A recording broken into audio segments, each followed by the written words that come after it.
বাংলাদেশ জাতীয়তাবাদী দলের সহসভাপতি, বাংলাদেশ সরকারের সাবেক মন্ত্রী, বারবার নির্বাচিত সংসদ সদস্য, বাংলাদেশের একজন প্রথিতযশা রাজনীতিবিদ, জনাব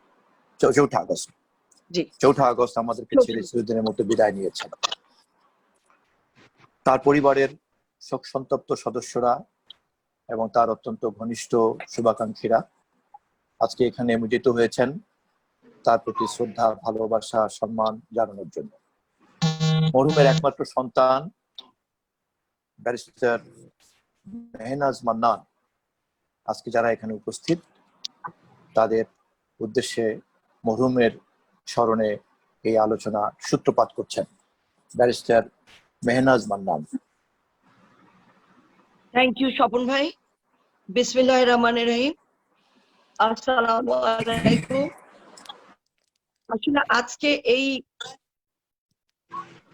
কখনো এক্সপেক্ট করি নাই, না আসলে এটা তো ইনএভিটেবল, মানুষ মরণশীল, মারা যাবেই, কিন্তু নিজের বাবা মার ক্ষেত্রে আসলে এগুলি মানুষ এক্সপেক্ট করতে পারে না। সে 80 বছরই হোক, 100 হোক, 50 হোক, যাই হোক, যা ঘটার ঘটে গেছে, আল্লাহ নিয়ে গেছেন আব্বাকে। ওই কারণে আজকে আমরা একটু সবাই মিলে আব্বুর যারা খুব ঘনিষ্ঠ এবং আব্বুর খুব প্রিয়, আমার এই ভাইয়া ভাবি বা আমার মুহিদ আঙ্কেল এখানে আছেন, অ্যানি ভাই, মঈন ভাই, রিমন, স্বপন ভাই, আপনারা সবাই যারা খুব ঘনিষ্ঠ, আমরা খুব সিলেক্টিভ ওয়েতে অল্প কয়েকজনকে নিয়ে আজকে আব্বুর জন্য এই ট্রিবিউটটা দিতে চাচ্ছিলাম। আপনাদের সবাইকে অনেক ধন্যবাদ, আপনারা জয়েন করেছেন। আমার শুধু একটা অনুরোধ থাকবে, আপনারা সবাই আমার আব্বার জন্য দোয়া করবেন। আর এই মুহূর্তে আসলে ওরকম খুব বিশেষ কিছু বলার মতো আমার মন মানসিকতা নাই, সত্যি কথা বলতে। তারপরও আমি আপনাদের কাছে কৃতজ্ঞ যে আপনারা জয়েন করেছেন আজকে।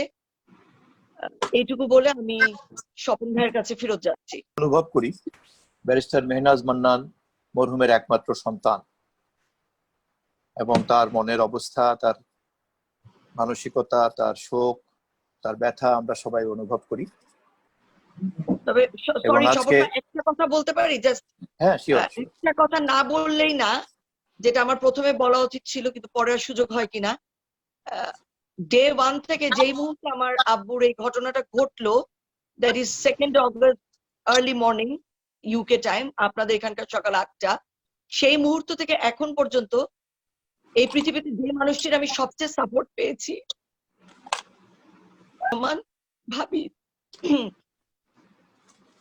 উনি মেন্টালি সাপোর্ট শুধু না, উনি একটা ডক্টর হিসাবে ওনার যতটুকু দায়িত্ব, মানে উনি আউট অফ দ্য ওয়ে অনেক কিছু করেছেন, অনেক। এইটুকু আমি শুধু বলতে চাই, ওনার কাছে আমি চিরকৃতজ্ঞ থাকবো। Thank you. পরিবারের পক্ষ থেকে পরিবারের সদস্যরা, বিশেষ করে মরহুমের একমাত্র কন্যা ব্যারিস্টার মেহনাজ মান্নান এবং মরহুমের জামাতা ব্যারিস্টার নাসিরউদ্দিন অসীম এখানে উপস্থিত। মরহুম তার একমাত্র কন্যা এবং জামাতা এবং 2 নাতিন নাতনি রেখে বিদায় নিয়েছেন। এখানে উপস্থিত আছেন মরহুমের পরিবারের সবচেয়ে ঘনিষ্ঠতম যারা ছিলেন, ঘনিষ্ঠ ছিলেন, ভালো মন্দ বিপদে আপদে যারা সবসময় কাছে ছিলেন। মেহনাজ তাদেরকেই আজকে তার এই শোক ব্যক্ত করার জন্য, শোক বিনিময় করার জন্য ডেকেছেন।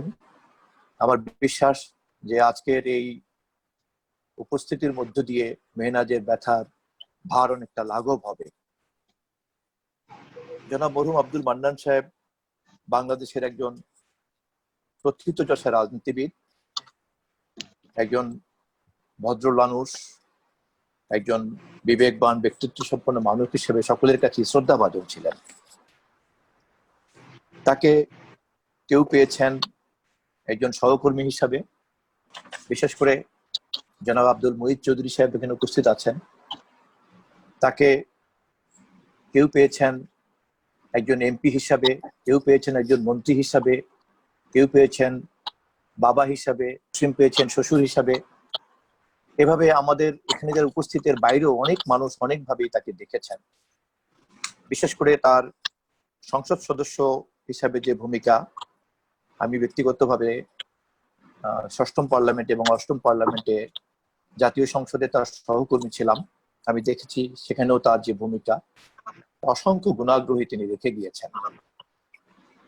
এবং আজকে এখানে যারা উপস্থিত হয়েছেন তারা যেহেতু সবচেয়ে কাছের থেকে তারা দেখেছেন, আমি গত 2 বছর খুব ঘনিষ্ঠভাবে দেখার সৌভাগ্য আমার হয়েছে। আমি কৃতজ্ঞতা জানাই মেহনাজকে যে আজকের এরকম একটা পারিবারিক পরিবেশে আমার শোক জ্ঞাপন করার জন্য একটা সুযোগ আমি পেলাম। প্রথমেই আমি বর্তমানে লন্ডনের পোর্টসমাউথ ইউনিভার্সিটিতে সিনিয়র লেকচারার হিসাবে কাজ করছেন, শিক্ষকতা করছেন মরহুম আব্দুল মান্নান সাহেবের অত্যন্ত স্নেহাস্পদ, তার পরিবারের অত্যন্ত ঘনিষ্ঠ ব্যারিস্টার মেহনাজ মান্নান, ব্যারিস্টার অসীমের অত্যন্ত ঘনিষ্ঠ জনাব গিয়াসউদ্দিন রিমনকে তার স্মৃতিচারণমূলক আলোচনার জন্য অনুরোধ করছি। গিয়াসউদ্দিন রিমন। সমাজের সুধীবৃন্দ, সত্যি কথা বলতে কি আমরা সকলেই জানি যে মান্নান আঙ্কেল একজন অত্যন্ত বড় মাপের মানুষ ছিলেন এবং চিন্তাশীল, দূরদর্শী, খাঁটি দেশপ্রেমিক ভদ্রলোক ছিলেন। এখানে আমি গুণীজনদের দেখতে পাচ্ছি, তারা মধুমের কর্মজীবন নিয়ে, পেশাগত জীবন নিয়ে, রাজনৈতিক জীবন নিয়ে আলোকপাত করবেন। আমি শুধু আমার ব্যক্তিগত অভিজ্ঞতা থেকে, আমি কাছ থেকে যেভাবে আঙ্কেলকে দেখেছি সে বিষয়ে 2-4টি কথা বলতে চাই।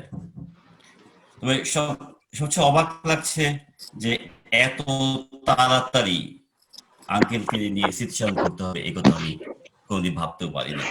মার্চের 18 তারিখে আমার মা ইন্তেকাল করলেন, আমরা যখন অপেক্ষা করছি ওই সময় আঙ্কেল আমাকে ফোন করলেন, বললেন যে তোমার মা মারা গেছে। আমি নিশ্চয় আসতাম, আমার বাসার কাছে এত হসপিটালে, তুমি তো জানো আমার শরীরটা খারাপ।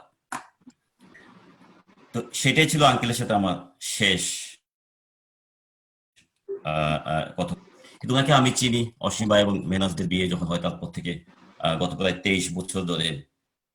এবং যেটা স্বপন ভাই বললেন যে অসীম ভাই ওনাকে শ্বশুর হিসেবে পেয়েছেন, কিন্তু আমার কাছে মনে হয়েছে সবসময় যে আঙ্কেল কখনো তাকে জামাতা হিসেবে দেখেন নাই, তাকে সবসময় ছেলে হিসেবে দেখেছেন, সন্তান হিসেবে দেখেছেন।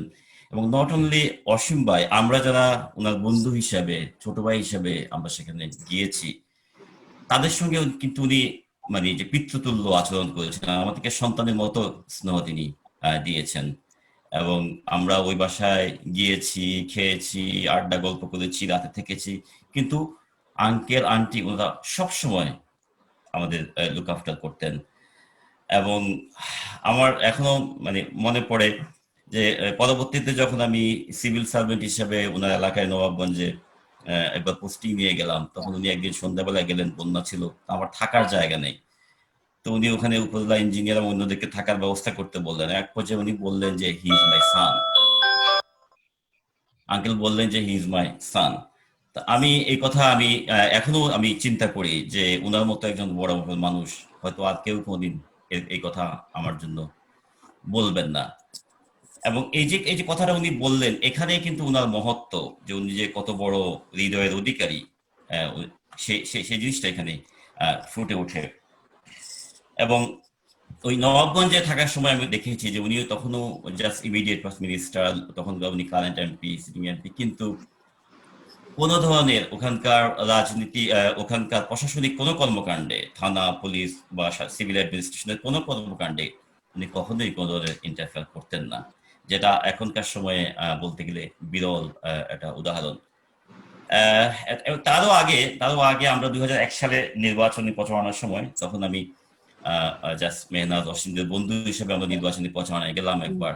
তো আমরা একটা গ্রামে গেলাম, সেখানে প্রতিপক্ষ আমাদের উপর আক্রমণ করলেন। তখন মেহনাজ, আমি, সাথী, অসীমের ছোট বোন, আমরা একটা ঘরে আশ্রয় নিলাম, ওখান থেকে ফোন করলাম। এবং আমি অবাক হয়ে গেলাম, ওনার ইলেকশন ক্যাম্পেইন সব রেখে আঙ্কেল কিন্তু নিজে একটা ইঞ্জিন চালিত নৌকায় করে উনি ওখানে চলে আসলেন আমাদেরকে সেখান থেকে উদ্ধার করে নেবার জন্য। ওনার যে ভালোবাসা, যে স্নেহ, মমতা, সেটা তিনি দেখিয়েছেন। অসীম ভাইয়ের বিয়ের পর পরে উনি একবার অ্যারেস্ট হলেন, ওই সময় সাবোটাজের একটা মামলায় অ্যারেস্ট হলেন। বেরিয়ে আসার পরে একবার হরতাল ছিল, তো হরতালের আগের দিন রাতে ওই বাসায় ছিলাম। ভোরবেলা আঙ্কেল আমাকে দরজায় নক করলেন, আমি গেস্ট রুমে, দরজায় নক করলেন। তো আমি উঠলাম, বললো যে রেডি হয়ে নাও, চলো আমরা বের হবো, ওরা তোমার আন্টি আর অসীম মেহনাজ ওরা ঘুমাক। আমি কুইকলি রেডি হতে উনি বললেন যে পাশেই ওই ব্রেকফাস্ট রুম, বললো আসো ব্রেকফাস্ট করে নি। আমি একটু চারদিকে তাকাচ্ছিলাম, কোথায় কিভাবে ব্রেকফাস্ট করবো।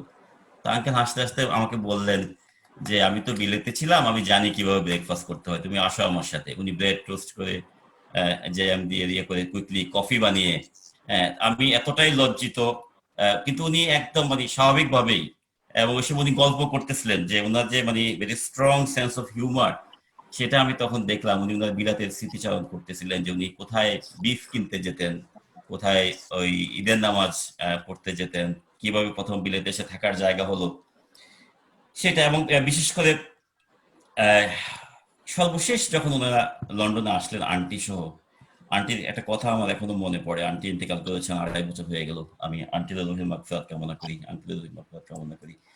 তো আন্টি বলছেন যে আমাদের বিয়ের পরে তোমার আঙ্কেল সহ বিলাতে এসেছিলাম, আইল অফ ওয়াইটে আমাদের বেড়াতে গিয়েছিলাম।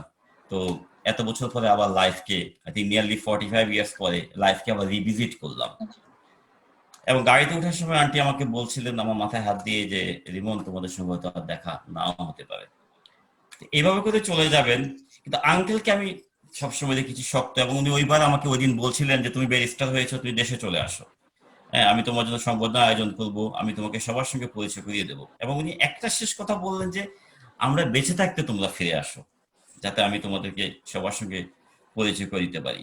ওই যে মানে পিতৃসুলভ যে স্নেহ, ওই জিনিসটা মানে ওনার মধ্যে যে আমি দেখেছি, এটা আমি মনে করি এখনকার সময়ে এটা সত্যি খুব বিরল। এবং এই শেষবার উনি যখন আসলেন গত নভেম্বরে, উনি আসার একদিন পরেই আমার পোর্টসমাউথ ইউনিভার্সিটিতে চাকরি ইন্টারভিউ ছিল। তো আমার জব অফার পাওয়ার পরে আমি অসীম ভাইকে বললাম, রাতে যখন দেখা করতে গেলাম, আঙ্কেল যেভাবে আমাকে উচ্ছ্বসিত মানে প্রশংসা করে, এবং উনি আমাকে উৎসাহ দিলেন যে আমরা বিলাতে লেখাপড়া করেছি, তুমি এই কাজটা করো। তা আমার মনে হয় না যে এরকম করে এখনকার সময়ে আর আর কারো কাছ থেকে এই স্নেহটা পাবো। আমি আমার ব্যক্তিগত মানে অভিজ্ঞতা থেকে এই কথাগুলো বলছি, কিন্তু আমি একজন ছোট মানুষ, কিন্তু আমার প্রতি উনার যে স্নেহ, যে মমত্ববোধ উনি দেখিয়েছেন একজন, আমার মনে হয় এখান থেকে এটা এটা প্রকারান্তরে রিফ্লেক্ট করে যে অ্যাজ এ হোল, যে ওনার ওয়ার্কারদের প্রতি, পার্টি অ্যাক্টিভিস্টদের প্রতি, ওনার ফলোয়ারদের প্রতি ওনার কি ধরনের স্নেহ মমতা বোধ ছিল।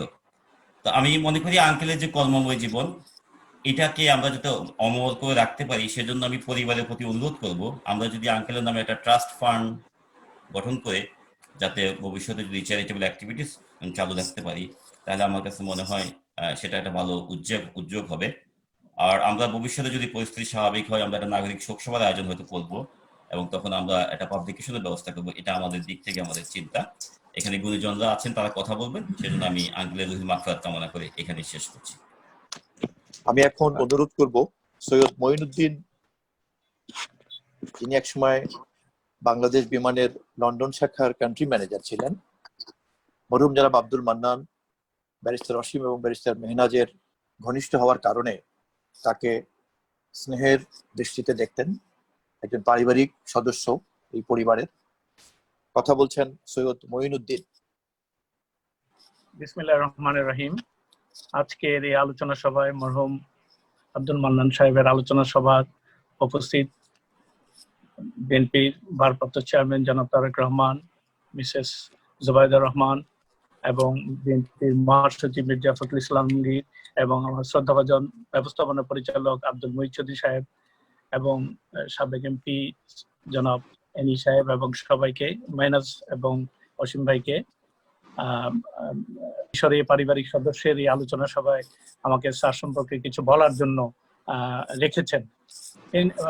ব্যক্তিগতভাবে স্যারকে আমি চিনি দীর্ঘদিন, অসীম ভাইকে আমি 1986 সাল থেকে চিনি, এবং স্যারকে আমি চিনি কারণ আমি 90 সালে বিমানে যোগদানের পর থেকে 91 থেকে আমি স্যারকে ভালোভাবে চিনতাম এবং চিনি, এবং তৎকালীন সময়ে ব্যবস্থাপনা পরিচালক ছিলেন জনাব আব্দুল মুহিত সাহেব, এবং মাননীয় মন্ত্রী ছিলেন জনাব মরহুম আব্দুল মান্নান সাহেব। তো আমি ওনাকে দুভাবে, আমি ওনার দুটা স্মৃতি আমি স্মৃতিচারণ করব। আমার বাবা বাংলাদেশ বিমানে কাজ করতেন, এবং যখন আমি যোগদান করি তখন আমি আমার বাবার, তখন উনি অলরেডি উনি দুনিয়া থেকে চলে গেছেন, কিন্তু আমি সবসময় বাবার কাছে শুনেছি ওনার কথা যে উনি ব্যক্তিগতভাবে কি ধরনের মানুষ ছিলেন। তার পরবর্তী জীবনে আমি যখন কর্মজীবনে যোগদান করি, ওনাকে আমি কাছ থেকে দেখেছি, পেয়েছি। সবচেয়ে বড় বিষয় যেটা, আমি 18-20 বছর বাংলাদেশ বিমানে কাজ করেছি, এই টোটাল সময়ের মধ্যে আমি যে জিনিসটা ওনার সম্পর্কে শুনেছি যে বিমানের আজ অব্দি বিমানের যে বিমানের এই দীর্ঘ 48-49 বছর বয়সের মধ্যে সবচেয়ে গোল্ডেন পিরিয়ড ছিল জনাব মান্নান সাহেব এবং আব্দুল মুহিত চৌধুরী সাহেবের সময়, সেই কম্বিনেশনে বিমানের ব্যবস্থাপনা। সেটা ছিল 91 থেকে বিএনপির সেই প্রথম সময়টা 91 থেকে 96, এবং এটাকে আমি বলবো এটা একটা গোল্ডেন টাইম ছিল বাংলাদেশ বিমানের জন্য। বিমান এ যাবৎকালে 48 বছরের যতটা সময় প্রফিট করেছিল, মুনাফা করেছিল এবং একটা ভালো অর্থনৈতিক অবস্থার মধ্যে ছিল কাঠামোগত ভাবে, সেই সময়টা ছিল সবচেয়ে উল্লেখযোগ্য 1991 থেকে 96, এবং সেই সময় 4 বার বিমান প্রফিট করেছিল, যেটা আজ অব্দি যদি 6-7 বার টোটাল প্রফিট হয়ে থাকে, অর্ধেকের চেয়ে বেশি সময় সে সময় বিমান মুনাফা করেছিল। এটা একটা জিনিস, ওনাদের দক্ষতা এবং ব্যবস্থাপনার একটা বিরাট নজির। ব্যক্তিগতভাবে, রাজনৈতিকভাবে আমি ওনার সম্পর্কে যেটুকু শুনেছি দেখেছি, উনি ব্যক্তিগতভাবে মানুষের কাছে খুব শ্রদ্ধাভাজন ছিলেন, এবং বিমান থাকাকালীন সময়ে যত কলিগ, যত মানুষকে আমি পেয়েছি, সবসময় আমি শুনতাম যে মান্নান সাহেব এমন একজন মানুষ ছিলেন, উনি বিমানের ব্যবস্থাপনা পরিচালক ছিলেন, একটা দীর্ঘ সময় ডাইরেক্টর ফাইন্যান্স ছিলেন, সেই জন্য বিমানের ভিতরে উনি জানতেন, এবং বিমানের ইনস এন্ড আউট জানার কারণে উনি বিমানকে দক্ষ ব্যবস্থাপনা যাকে বলে ম্যানেজমেন্ট, সেইভাবে উনি ওইভাবে বিমানকে গড়ে তুলেছিলেন। এবং পরবর্তীতে ওনার সততা এবং একনিষ্ঠতার ফলে, এবং ওনার সেই ডান হাত ওনাকে উনি পেয়েছিলেন স্বনামধন্য একজন ব্যবস্থাপনা পরিচালক জনাব আব্দুল মুহিত চৌধুরী সাহেব। এই দুই কম্বিনেশনে বিমান তখন সবচেয়ে বেশি ভালো একটা অবস্থানে বিরাজ করছিল।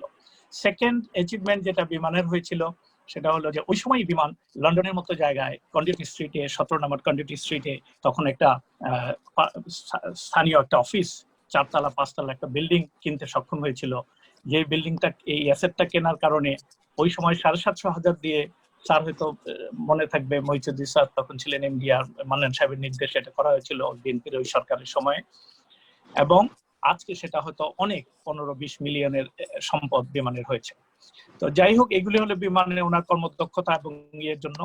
তো উনি ব্যক্তিগতভাবে, আমি যেহেতু অসীম সাহেবকে আমি সেই 1986 ছাত্র জীবন থেকে চিনতাম, পরবর্তীতে লন্ডনে আসার পরে ওনার সাথে আমার আরো ঘনিষ্ঠতা হয়। ওনার ফ্যামিলি, পারিবারিকভাবে আমাদের পারিবারিক বন্ধু হিসেবে আমরা ডে টু ডে লাইফে আমরা চলতে থাকি। এই সময়ের মধ্যে আমি ওনাকে, মান্নান সাহেবকে আমি কয়েকবার দেখেছি। একবার গত কয়েক বছর আগে যখন তারেক রহমান সাহেব ফ্যামিলি সহ এই দেশে আসলেন, প্রথম যে ঈদটা হলো, এক ঈদের সময় আমরা একসাথে ঈদ করলাম। সেই ঈদের সময় আমরা একসাথে বাইরে খাওয়া দাওয়া করলাম, তখন মান্নান সাহেব উপস্থিত ছিলেন, এবং আমাকে অনেকদিন পরে দেখে উনি খুব আন্তরিকতার সহিত আমাকে অনেক জয় জিজ্ঞেস করেছিলেন। এবং পরবর্তীতে মেনাজ আপাদের বাসায় যতবার আমি ওনাকে দেখেছি, উনি যে পিতৃতুল্য, আমার বাবা মারা যাওয়ার পরে উনি সবসময় বলতেন তোমার বাবা খুব ভালো অফিসার ছিল, তুমিও ভালো, ইত্যাদি ইত্যাদি। তো ওই আবেগটা, ওই ফিলিংসটা আমি কখনো ভুলবো না। আর সবচেয়ে আরেকটা ইন্টারেস্টিং ঘটনা, এটা বলে আমি আমার এই বক্তব্য শেষ করবো, কারণ সবাই অনেকের কাছ থেকে আমরা শুনবো অনেক অনেক অনেক ইম্পর্টেন্ট কথাবার্তা, যারা ওনাকে আরো কাছ থেকে ওনার সাথে কাজ করেছেন, দেখেছেন। সেটা হলো যে 1991-92 সালে আমি তখন বিমানে কাজ করি, কিন্তু তখন আমি বিমানে তখন যে ডিপার্টমেন্টে কাজ করতাম, আমার স্যালারি ছিল খুব অল্প। আমার ফ্যামিলি, বড় ফ্যামিলি, ভাই বোন অনেকগুলো, আমাকে চালাতে কষ্ট হচ্ছিল। তো তখন যেভাবেই হোক ওনাকে অনুরোধ করা হলো, মান্নান সাহেবকে, যে আমি যেন অন্য একটা ডিপার্টমেন্ট, তখন ওই সময়ে বিমানের ফ্লাইট সার্ভিস ডিপার্টমেন্টে স্টুয়ার্ড নেওয়া হচ্ছিল। তো ফিনান্সিয়াল বেনিফিট ইনস্ট্যান্ট পাওয়ার জন্য আমি ওখানে যাওয়ার চিন্তা করলাম, এবং স্যারকে আমি দেখা করলাম অফিসে যে, এবং উনি তখন আমার কথা মনোযোগ দিয়ে শুনলেন, এবং একটা কথা উনি ওই সময় আমাকে বলেছিলেন, যেটা হয়তো মানে আমার পরবর্তী জীবনে যখন এটা মিলে গিয়েছিল, তখন আমার কাছে খুব আনন্দ লাগতো। উনি আমাকে একটা কথা বলে, মনোযোগ দিয়ে আমার শুনে বলেছিলেন যে, বাবা তুমি অফিসার থেকে তুমি স্টুয়ার্ড হতে চাচ্ছ, ঠিক আছে, ইটস ইওর ডিসিশন, তুমি হয়তো করতে পারো, কিন্তু আমি মনে করি তুমি যদি, তোমার বাবা বিমানে সেলসে কাজ করেছেন, তুমি যদি এই ডিপার্টমেন্টে থাকো, হয়তো এমন একটা সময় আসবে যে সময় তুমি তোমার বাবার মতো কোনো একটা দেশের কান্ট্রি ম্যানেজার হিসেবে হয়তো যেতে পারবে। সেই ক্ষেত্রে এটা আব্দুল মুহিত চৌধুরী সাহেবের সেটাকে খুব অ্যাপ্রিসিয়েট করেছিলেন এবং উনিও সেটা এন্ডোর্স করেছিলেন। এবং পরবর্তীতে ওই সিদ্ধান্ত থেকে আমি তখন সরি বলে আমি যে না, আমি স্টুয়ার্ডে যাব না, যেখানে আছি আমি সেখানেই থাকবো, এবং আমি চলে আসছিলাম। তো সেই স্মৃতিটা আমার সবসময় মনে থাকে। যখন আমি লন্ডনে এসেছিলাম তখন উনি হাসছিলেন যে দেখো তুমি কিন্তু চলে আসছো লন্ডন, আমি বলেছিলাম না তুমি একদিন আসবে। তো এই জন্য আমার সবসময় মনে হয় যে আসলে যারা দূরদর্শী, যাদের চিন্তা চেতনা খুব সামনের দিকে দেখতে, ফার্স্ট সাইটনেস যাদের বেশি, তারা বুঝতে পারেন যে কে আসলে কখন কোথায় কি করতে পারে বা করতে পারবে। এই জন্য স্যারকে আমি অনেক কৃতজ্ঞতার সাথে স্মরণ করছি। উনি সজ্জন ছিলেন, ভালো মানুষ ছিলেন, সৎ মানুষ ছিলেন। আমি আল্লাহর কাছে এই দোয়া করি, আল্লাহ, আমরা সবাই একদিন চলে যাব, আল্লাহ যেন ওনাকে বেহেশতের সেই ভালো জায়গায় ওনাকে রাখেন এবং ওনাকে বেহেশত নসিব করেন, এবং ওনার পরিবারের এর প্রতি আমার রইল মেনাজ এবং সবাই যেন আল্লাহ তাদেরকে সবুর করার তৌফিক দেন। এই বলে আমি আমার বক্তব্য শেষ করছি। অনেক ধন্যবাদ। আসসালামু আলাইকুম। ধন্যবাদ সৈয়দ মাইনুদ্দিন। আমি এখন অনুরোধ করব ব্যারিস্টার নাসিরউদ্দিন আহমেদ অসীম, মরহুমের একমাত্র কন্যা ব্যারিস্টার মেহনাজের জামাতা। ব্যারিস্টার নাসিরউদ্দিন অসীম শুধুমাত্র তার জামাতা বললে ভুল হবে, তিনি তার পুত্র সন্তান একমাত্র বললেই সঠিক হবে, এবং সবসময় তাকে এই ধরনের স্নেহ, এই ধরনের দৃষ্টিভঙ্গিতে তিনি দেখতেন। আমি ব্যক্তিগতভাবেও অসীমের অনুপস্থিতিতে, মেহনাজের অনুপস্থিতিতে অসীম এবং মেহনাজকে নিয়ে মরহুমের মুখ থেকে অনেক স্নেহের ইঙ্গিত, বক্তব্য আমি জেনেছি। ব্যারিস্টার নাসিরউদ্দিন আহমেদ অসীম এখন তার স্মৃতি আলোচনা করছেন। আসসালামু আলাইকুম ভাইয়া, ভাবি, বিএনপির অ্যাক্টিং চেয়ারম্যান জনাব তারেক রহমান, ডক্টর জুবাইদা রহমান, যারা আমাদেরকে সবসময় সবচেয়ে বেশি পারিবারিকভাবে আমাদেরকে সাপোর্ট দিয়েছেন, আমাদের দুঃসময়ে সবসময় আমাদেরকে অনুপ্রেরণা দিয়েছেন, আমাদেরকে আলো দেখিয়েছেন, আপনাদের কাছে আমরা কৃতজ্ঞ। পরিবারের পক্ষ থেকে আজকে এখানে আপনারা জয়েন করেছেন, আমরা সত্যি কৃতজ্ঞ। জনাব মির্জা আলমগীর ভাই অনেক সময় ব্যস্ততা থাকতে হয়, তারপরেও তিনি সময় দিয়েছেন, আপনার প্রতিও আমাদের কৃতজ্ঞতা রইল। মুহিত চৌধুরী আঙ্কেল, আপনার প্রতি আমার বিশেষ কৃতজ্ঞতা। আপনি এ বয়সে আপনি জানাজায় অংশগ্রহণ করেছেন, মহামারীর শঙ্কা উপেক্ষা করে আপনি এসছেন। আমরা পরিবারের পক্ষ থেকে আপনাকে কৃতজ্ঞতা জানাই। রেজাউর রহমান আঙ্কেল, আমার আব্বুর সঙ্গে, আমি ওনাকে শ্বশুর বলি না, স্বপন ভাই যেটা বলেছেন যে একমাত্র মেয়ের জামাতা, আমি আইনজীবী হিসেবে আমি বলতাম যে অবজেকশন ইওর অনার বা অবজেকশন মাই লর্ড, আমি এটা বলতাম। ওনার ক্ষেত্রে বোধহয় সেটা প্রযোজ্য না, উনি আমাকে জামাতা হিসেবে দেখেননি, উনি আমাকে ছেলের মতোই দেখেছেন। ছেলের মতো না, শুধু ছেলে দেখেছেন। আমিও ঠিক তেমনটাই, আমার মাথার উপরে একজন ছায়া। ভাইয়া কদিন আগে আমাকে বলছিলেন যে আপনাদের মাথার উপরে ছায়া, অনেক কিছু আপনাদেরকে আপনাদের সিদ্ধান্ত নিতে হবে খুব ঠান্ডা মাথায়। আমি জনাব তারেক রহমান সাহেবের প্রতি কৃতজ্ঞতা জানাই। আপনি যে উপদেশ দিয়েছেন বড় ভাইয়ের মতো, বা যা বোঝাতে চেষ্টা করেছেন, আমি উপলব্ধি করেছি। উপস্থিত আছে আমার বন্ধু, বাল্যকালের বন্ধু, স্কুল জীবনের বন্ধু, ইউনিভার্সিটি লাইফের বন্ধু, রাজনৈতিক সহকর্মীও বটে, পারিবারিক বন্ধু তো বটেই, শহীদুদ্দিন চৌধুরী অ্যানি, সাবেক এমপি। উপস্থিত আছেন মুইন ভাই, দীর্ঘদিনের পারিবারিক বন্ধু, বিশ্ববিদ্যালয় জীবনের বন্ধু, রিমন, গিয়াসউদ্দিন রিমন, সেও অনেক স্মৃতি। আর স্বপন ভাই, আমি অনেক বেশি পছন্দ করতাম। স্বপন ভাই একসময় ভিন্ন মত পথের রাজনীতি করতেন, কিন্তু স্বপন ভাইকে সে সময় থেকে, স্বপন ভাই ছাত্র রাজনীতি, ডাকসু ভবন বলেন, মধু ক্যান্টিন বলেন, সে সময় থেকে আমার স্বপন ভাইকে খুব পছন্দ হতো।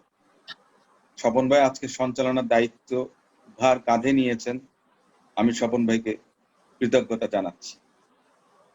মরহুম জনাব আব্দুল মান্নান, আমার মনে হয় যে আমি খুব কম মানুষ দেখেছি যে অলরাউন্ডার বলে একটা কথা আছে। ক্রিকেটে অলরাউন্ডার বোলিং ব্যাটিং এটুকুতেই বোঝা যায়, কিন্তু মরহুম আব্দুল মান্নান আমার মনে হয় উত্তর, দক্ষিণ, পূর্ব, পশ্চিম সব দিকেই অল স্কোরার বলা চলে। একজন ছাত্র হিসেবে তিনি বিলেতে ফার্স্ট ক্লাস পেয়ে FCMA সম্পন্ন করেছিলেন। দেশের টানে তিনি ফেরত এসেছেন, সরকারি চাকরিতে জয়েন করেছেন। খুব কম বয়সে, সম্ভবত 37 বছর বয়সে তিনি বাংলাদেশ বিমানের ম্যানেজিং ডিরেক্টর হিসেবে যোগদান করেছিলেন। চাকরি ক্ষেত্রে উনি অনেক সুনাম অর্জন করেছিলেন। ওনার সততা, নিষ্ঠা, মেধা, যোগ্যতা সবকিছু দিয়েই উনি করেছিলেন। সে সময় বলেছিলেন, মঈন ভাই বলেছেন যে 91 থেকে 96 বাংলাদেশ বিমান লাভজনক প্রতিষ্ঠান ছিল। 1978-এ উনি 1977-এ সম্ভবত ফিনান্স ডিরেক্টর বিমানে জয়েন করলেন। 78 থেকে MD এবং 81 সাল পর্যন্ত উনি MD ছিলেন। সে 1978 সাল থেকে 81-82 সাল পর্যন্ত বিমান লাভজনক প্রতিষ্ঠান পরিণত হয়েছিল। দ্বিতীয়বার মোহিত চৌধুরী আঙ্কেল MD ছিলেন, আব্বু মন্ত্রী ছিলেন। ওনাদের দুজনের নিশ্চয় কাজের সমন্বয়টা এমন ছিল যে উত্তরোত্তর সমৃদ্ধি যেটাকে বলে সেটা ওনারা করতে সক্ষম হয়েছিলেন। পেশাগত জীবনে 1982 সালে তিনি ব্যবসা শুরু করলেন। ব্যবসা শুরু করে ব্যবসার প্রথম জীবনে অনেক কষ্ট করেছেন উনি। উনি আমাকে বলেছেন যে মাত্র 10,000 টাকার জন্য উনি গাড়ি ড্রাইভ করে উনি কুমিল্লা গিয়েছিলেন, মাত্র 10,000 টাকার জন্য। হাঁটি হাঁটি পা পা করে দিনের পর দিন, বছরের পর বছর উনি ব্যবসা প্রতিষ্ঠান দাঁড় করিয়েছেন, ওনার আরো দুজন পার্টনার সহ। সেখানেও তিনি সফল হয়েছিলেন। সামাজিক কর্মকাণ্ডে তিনি নিজেকে নিয়োজিত রেখেছিলেন। উনি রোটারির ডিস্ট্রিক্ট গভর্নর হয়েছিলেন। রোটারির মাধ্যমে তিনি যেটুকু সেবা প্রয়োজন, যতটুকু পেরেছিলেন সময়ের মধ্য দিয়ে, সেটুকু তিনি আত্মনিয়োগ করেছেন। পরবর্তীতে 1991 সালে উনি জাতীয় সংসদের সদস্য নির্বাচিত হন। জাতীয় সংসদের সদস্য হয়ে একজন সংসদ সদস্যের যে ভূমিকা থাকার কথা, যতটুকু চেষ্টা উনি করেছেন, আমি মনে করি এ ধরনের খুব কম সংসদ সদস্য করে থাকেন। আমি ইংরেজির ছাত্র, ইংরেজিতে আমি অনার্স মাস্টার্স করেছি। তবে আমার জানা মতে সহজ এবং সুন্দর ইংরেজি যদি কোনো কিছু থেকে থাকে, অনেক কিছু আমি ওনার কাছ থেকে শিখেছি। আমি আইনজীবী, কিন্তু আমার মনে হয় উনি আইনজীবীদের আইনজীবী। আমার স্মরণ আছে ব্যারিস্টার নওশাদ জমির সহ উনি আমাদেরকে একবার ডেকেছিলেন যে একটা রিট পিটিশন করার জন্য। আমরা বলেছিলাম যে এটাতে রিট হবে না। নওশাদ ভাই বলেছিল যে রিট লাই করবে না আঙ্কেল, এটা হবে না, এটা কোর্ট থেকে বাদ করে দেবে। উনি বললেন যে ঠিক আছে, আমি দেখি কিছু করা যায় কিনা। উনি রেডি করলেন পিটিশনটা রেডি করে উনি TH খান স্যারের কাছে পাঠিয়েছেন। জাস্টিস TH খান স্যারের কাছে পাঠানোর পরে স্যার সেটা পড়েছেন, দেখেছেন। তারপরে স্যার আমাকে ফোন করেছেন যে অসীম, তোমার শ্বশুর এই জিনিসটা করেছে, আমি এটা মুভ করব। আমি বললাম স্যার এটা তো বলতে হয় না, তোমরা কি লয়ার নাকি আমি লয়ার? মান্নান সাহেব করেছে, এটা সেরকম হয়েছে, আমি এটা মুভ করব। সেজন্যই বলছি ওনার কিন্তু আইনের দিকেও অনেক বলা চলে দখল ছিল বা ওনার নেশা ছিল। বই লিখতেন, আর্টিকেল লিখতেন, আইনের উপরে অনেক বই লিখেছেন তিনি।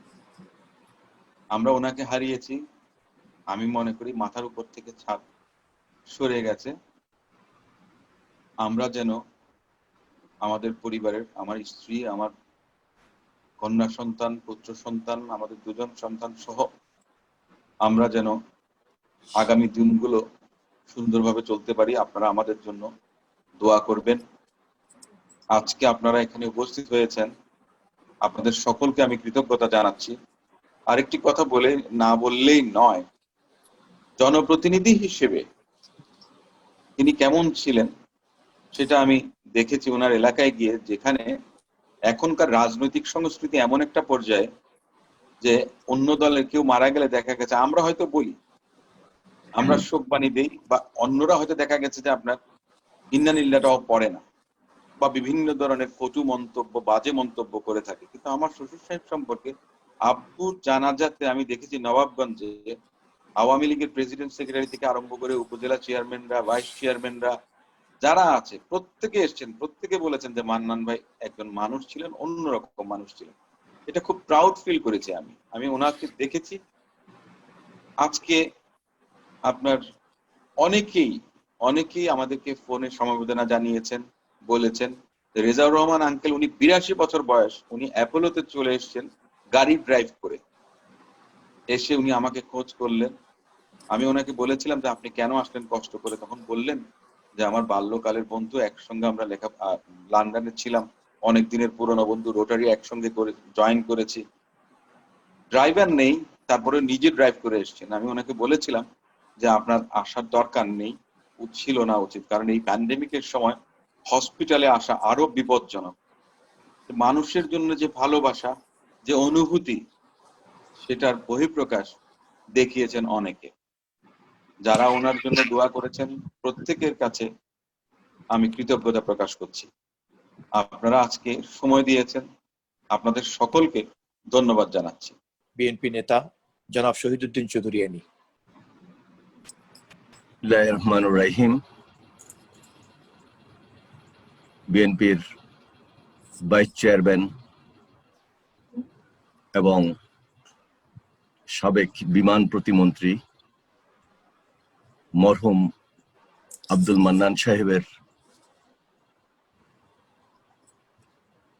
বিদেহী আত্মার আমি মাগফিরাত কামনা করছি এবং সেই সাথে মহান আল্লাহ তাআলা যেন তাকে বেহেশতে নসিব করেন দোয়া প্রার্থনা করছি।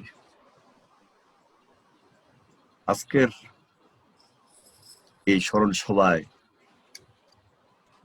বিশেষ করে ব্যারিস্টার মেহনাজ মান্নান এবং নাসিরউদ্দিন আহমেদ অসীম পারিবারিকভাবে আয়োজন করেছেন এবং আমাকেও আপনাদের সামনে দুটি কথা বলার সুযোগ তৈরি করে দিয়েছেন, সেজন্য আমি তাদের প্রতি কৃতজ্ঞতা প্রকাশ করছি। আমি যতটুকু জানি যে মরহুম আব্দুল মান্নান সাহেব শহীদ রাষ্ট্রপতি জিয়া রহমানের অত্যন্ত সান্নিধ্যে ছিলেন এবং তার সময়ে তিনি বিমানের দায়িত্ব পালন করেছিলেন। আজকের এই দিনে আমি শহীদ রাষ্ট্রপতি জিয়া রহমানের প্রতি গভীর শ্রদ্ধা নিবেদন করছি। এখানে উপস্থিত রয়েছেন আমাদের অত্যন্ত প্রিয় নেতা, বিএনপির ভারপ্রাপ্ত চেয়ারম্যান জনাব তারেক রহমান। দীর্ঘদিন পর স্বাভাবিক কারণেই এখানে উপস্থিত মিসেস জুবাইদা রহমান, ওনার সাথে দেখা হয়েছে, ওনাকে সালাম জানাচ্ছি। আমাদের সংগ্রামী মহাসচিব মির্জা ফখরুল ইসলাম আলমগীর, সাবেক উপদেষ্টা আব্দুল মহিদ চৌধুরী, ইঞ্জিনিয়ার রেজাউর রহমান, উপস্থিত রয়েছেন আমার ঢাকা বিশ্ববিদ্যালয়ের অত্যন্ত ঘনিষ্ঠ মঈন সাহেব এবং আমাদের এক সময়ে ঘনিষ্ঠ সাংবাদিক হিসাবে যিনি আমাদের ছাত্র রাজনীতিতে আমাদের সঙ্গেই সার্বক্ষণিকভাবে সম্পৃক্ত ছিলেন, গিয়াসউদ্দিন রিমন। উপস্থিত সবাইকে আমি আমার ব্যক্তিগত পক্ষ থেকে আন্তরিকভাবে মোবারকবাদ জানাই।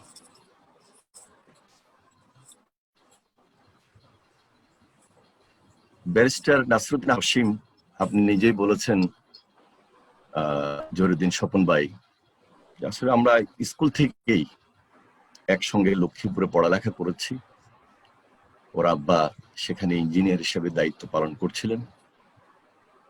সেই সুবাদে দীর্ঘদিন সেখান থেকে এসএসসি কমপ্লিট করেছি আমরা। এরপরে আমি ঢাকায় কলেজে চলে আসি, ও লক্ষ্মীপুর কলেজেই পড়ালেখা করে। আবার ঢাকা বিশ্ববিদ্যালয়ে একসঙ্গে পড়ালেখা করেছি, একসঙ্গে ছাত্র রাজনীতি করেছি। ব্যারিস্টার অসীমের বন্ধুত্বের সম্পর্কের কারণেই আব্দুল মান্নান সাহেবের সঙ্গে বা এই পরিবারের সঙ্গে আমার একটা পারিবারিক সম্পর্ক গড়ে ওঠে।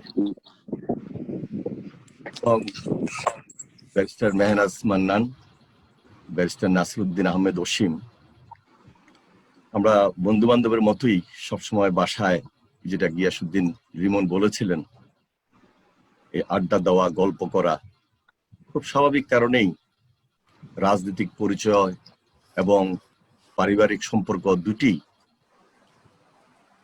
আব্দুল মান্নান সাহেবের সঙ্গে আমাদের সেই পিতৃতুল্য সম্পর্কেই ছিল। তিনি যেমন স্নেহ করতেন, আবার রাজনৈতিক উপদেশও উনি আমাদেরকে দিতেন। রাজনৈতিক পরিবারের মধ্যেই আমরা সবসময় সেখানে একত্রিত থাকতাম, গল্পগুজব করতাম, আড্ডাও দিতাম। ইভেন অ্যানি ভাই, বাবু ভাইও থাকতো আমাদের সাথে, শফিউল বাড়ি বাবু স্বাভাবিক, ভাই। শফিউল বাড়ি বাবু আমাদের স্নেহের ছোট ভাই, সেও আমাদের মাঝে নেই।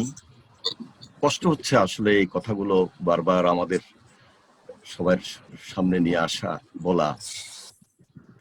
সেও আমার অত্যন্ত স্নেহের ছোট ভাই বাবু। আমরা একসঙ্গেই সবাই আড্ডা দিতাম, গল্প করতাম। তা আমি বেশি কথা বলবো না, আমার নেতা রয়েছেন, নেতারা নেতৃবৃন্দ রয়েছেন, ওনারা বলবেন। শুধু ওনার একটি কথাই বলবো, যে পার্লামেন্টে 2001-এ আমি এত কাছ থেকে ওনার লেখা দেখেছি, ওনার বক্তব্য শুনেছি। যদি উনি দীর্ঘদিনের পার্লামেন্টারিয়ান ছিলেন, মন্ত্রী ছিলেন, বিভিন্ন স্ট্যান্ডিং কমিটির গুরুত্বপূর্ণ দায়িত্বে ছিলেন দীর্ঘদিন, দীর্ঘ সময়, তো তার লেখার মধ্যে, তার কথার মধ্যে যেমন আর্ট ছিল, স্টাইল ছিল, তেমনি ছিল খুব স্পষ্ট। বাসায় যে পড়াশোনা করতেন এবং ড্রাফট করে নিয়ে আসতেন, বাসায় বসে সময় দিতেন, এটা তার লেখনের মধ্যে বোঝা যেত।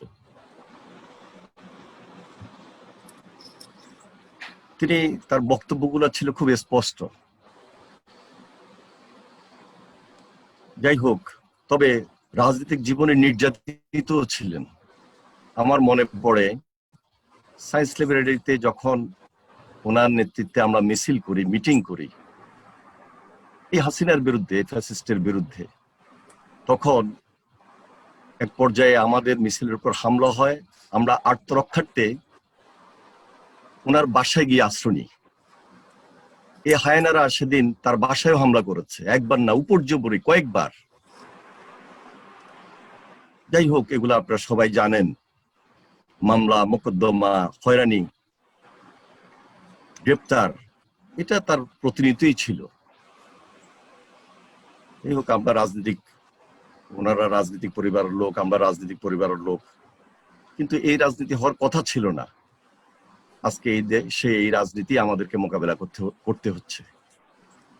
আল্লাহ তাআলা আমাদেরকে সুযোগ দিবেন, আমরা সে অপেক্ষায় রয়েছি।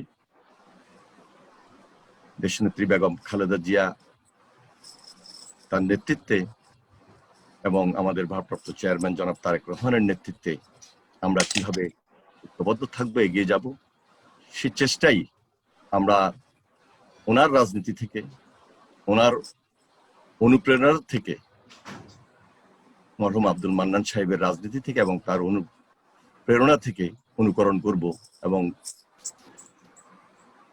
ঐক্যবদ্ধ থাকবো ইনশাল্লাহ। আমরা সেই জন্য এখনো মাঠে আছি, শত অত্যাচার, নির্যাতনকে উপেক্ষা করে। ঠিক একইভাবে ব্যারিস্টার নাসিরউদ্দিন আহমেদ অসীম, তাকে আমি অনুরোধ করব যে রাজনীতি ছাত্র জীবনও করেছো, এখনো করছো, ইনশাল্লাহ আগের মতো আমরা একত্রেই এখানে থেকে এই অত্যাচার, নির্যাতনকে মোকাবেলা করব। ধন্যবাদ শহীদউদ্দিন চৌধুরী এনি। মরহুম আব্দুল মান্নান সাহেবের চিরবিদায়ের পর তার একমাত্র সন্তান ব্যারিস্টার মেহনাজ মান্নান, যতবারই তার সঙ্গে কথা হয়েছে আমার মনে হয়েছে যে ব্যারিস্টার মেহনাজ মান্নান এবং তার পরিবার, ব্যারিস্টার অসীম, তার সন্তানরা সবাই তাদের এই শোক সামলে উঠতে পারছেন প্রথমত যে ব্যক্তির কারণে, তিনি হচ্ছেন ডাক্তার জুবাইদা রহমান। এত বারবার এই শোক সন্তপ্ত পরিবারের সদস্যদের মুখ থেকে ডাক্তার জুবাইদা রহমানের যে মানবিক দায়িত্ব, তার যে তৎপরতা, তার যে অনুভূতি তারা বারবার ব্যক্ত করছিলেন, তাদের পিতৃ বিদায়ের এই শোক অনেকটাই কেটে গিয়েছে ডাক্তার জুবাইদা রহমানের যে পৃষ্ঠপোষকতা, তার যে মনোযোগ, তার যে স্নেহ।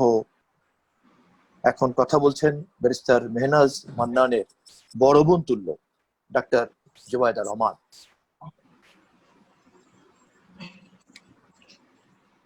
আসসালামু আলাইকুম। আজকে এরকম স্মরণ সভায় অংশ নিতে হবে এটা আসলে আশা করিনি। যখন কয়েক মাস আগে চাচার সাথে দেখা হলো, উনি আমার পিতৃতুল্য, এবং প্রথমেই আজকে ওনার আত্মার মাগফিরাত কামনা করছি। আল্লাহ তাআলা ওনাকে জান্নাতুল ফেরদৌস দান করুক। উনাকে দেখে একটা কথা সবসময় মনে হয়েছে যে যে কোনো মানুষকে খুব অল্প সময় উনি একদম আপন করে নিতে পারতেন। এবং যখনই আমি ওনার সাথে দেখা হয়েছে, কখনো মনে হয়নি যে পরিবার থেকে আলাদা। উনি বলেছেন ঝনু মা বলে আমাকে সম্বোধন করেছেন। এজন্যই বারে বারে মনে হচ্ছে যে এই পিতৃতুল্য মানুষটাকে আর দেখতে পারবো না। কিন্তু আমরা মনে করি যে পারিবারিক সম্পর্ক এবং সর্বোপরি ভালোবাসার সম্পর্ক এমন একটি সম্পর্ক যে মানুষ সামনে না থাকলেও সে কিন্তু আমাদের আশেপাশেই থাকে। এবং আমারও বাবা নাই, এবং আমার একেবারেই ছোট বোনের মতো, আমারও ছোট বোন নেই। আমার বাবাকেও কিন্তু সবসময় মনে হয় যে উনি আমার আশেপাশেই আছেন।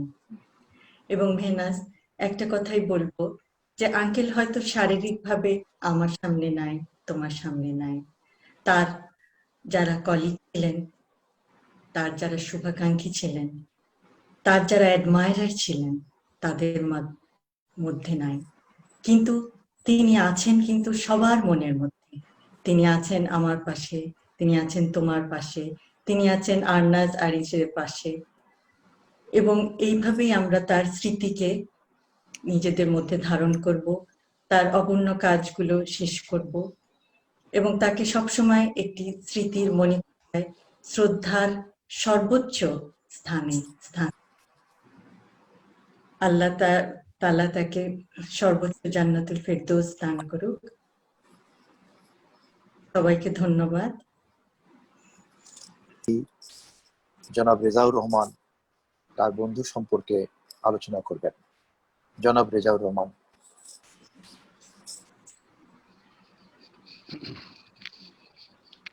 আসসালামু আলাইকুম। আমি মান্নান সাহেবের আজকের এই অনুষ্ঠানে এসে আমি কৃতজ্ঞতা প্রকাশ করছি তার মেয়ে এবং জামাতার এবং আপনাদের সবাইকে। সুধীবৃন্দ, মান্নান সাহেব আর আমার পরিচয় বেশ কিছুদিন হলো, বেশ কিছুদিন। কিভাবে যে এত অন্তরঙ্গতা হয়ে গেছে সেটা আমরা বুঝি নাই। সেই দিন সকালে বুঝলাম যখন আমাদের এক সদস্য টেলিফোন করে বললেন যে মান্নান সাহেব খুব খারাপ অবস্থায়।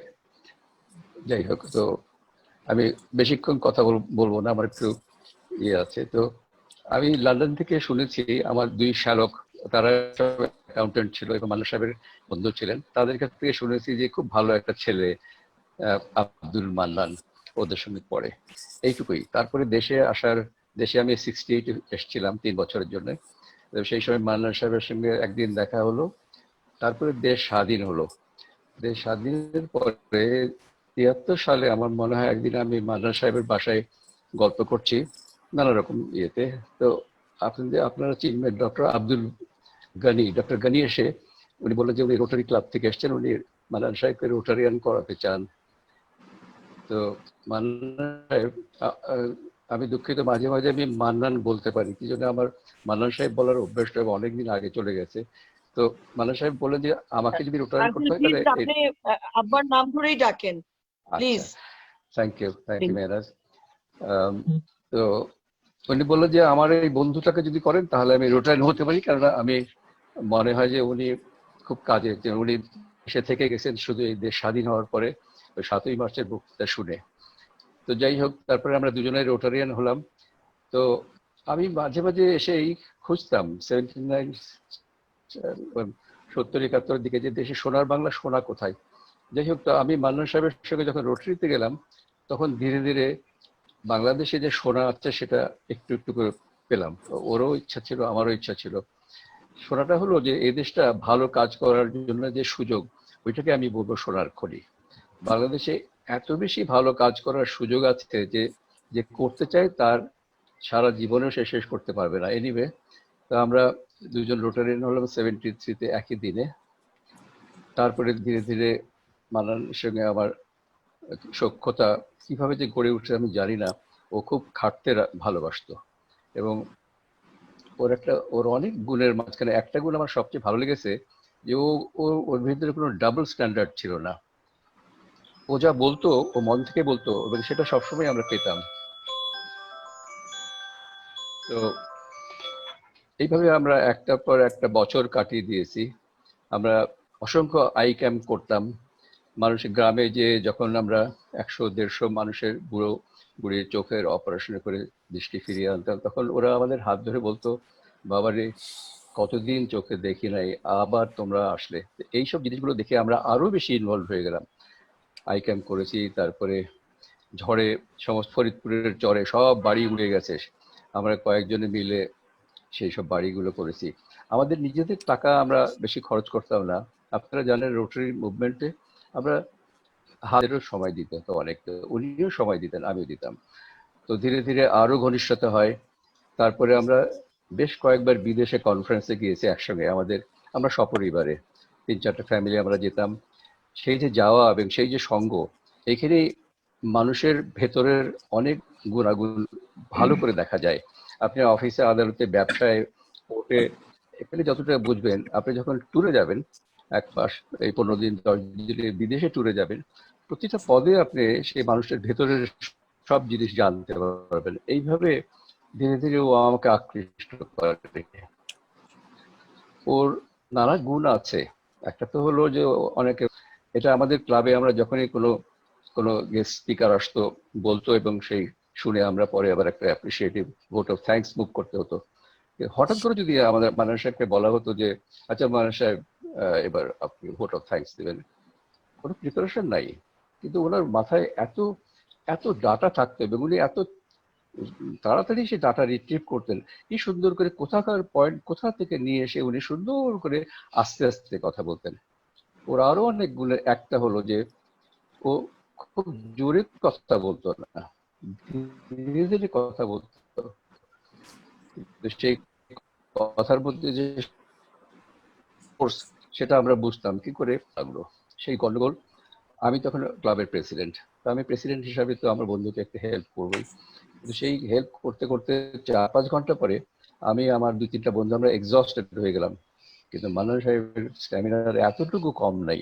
উনি তখনও সেই আগে সেই ফর্মুলা নিয়ে ওটা শেষ পর্যন্ত 5:30-6টা যখন মাগরিব হয়ে যায়, তখন দেখা গেল যে না, ওনারটাই মানতে হবে, ওনারটাই ঠিক। এই যে স্ট্যামিনা, এই স্ট্যামিনাটা যে কোনো মানুষের মধ্যে যদি থাকে তাহলে তার জন্য কোনো কিছু অসম্ভব না। এইসব নানা রকমের ইয়েতে বছরের পর বছর ওর সঙ্গে আমার একটা সখ্যতা হয়। আরো একটা জিনিস, অনেক গুণ। আর একটা গুণ হলো যে আমাদের মধ্যে বেশিরভাগই দেখি আজকাল একটু অসুখ হলেই মরে গেলাম, আমার এই হবে, আমি কোথায় যাব, কি করব, কোথায় ডাক্তার, এসব হইচই হয়। কিন্তু মানে কোনো দিন বলে নাই যে ওর অসুখটা কি।